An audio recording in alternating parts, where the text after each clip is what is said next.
হইল আমরা বিশ্বনাথ উপজেলা যে সরকারি মসজিদ, এই মসজিদের এই নতুন কাজের হোক আপনারা এগুলার রিপেয়ারিং করা হয়েছে। আবার খাস মসজিদের কাজে কিন্তু কেবল 2 মাসও হয়েছে না, এগুলারে রিপেয়ারিং করা হয়েছে।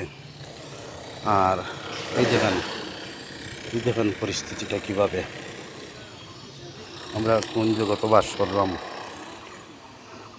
কারণ সব জায়গায় চুরি করতে করতে এখন মসজিদও চুরি, আর চুরি করার বাকি কোনানো আছে।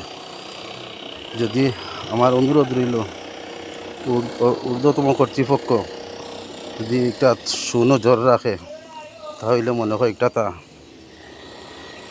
একটু কী কইব, এগুলা সব জায়গায় চুরি করতে করতে মসজিদের মাঝেও চুরি।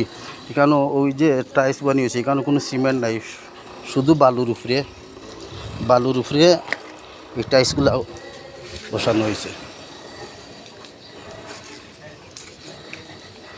এখন একটা মসজিদও যদি এইভাবে কাজর চুরি করা হয়, তাহলে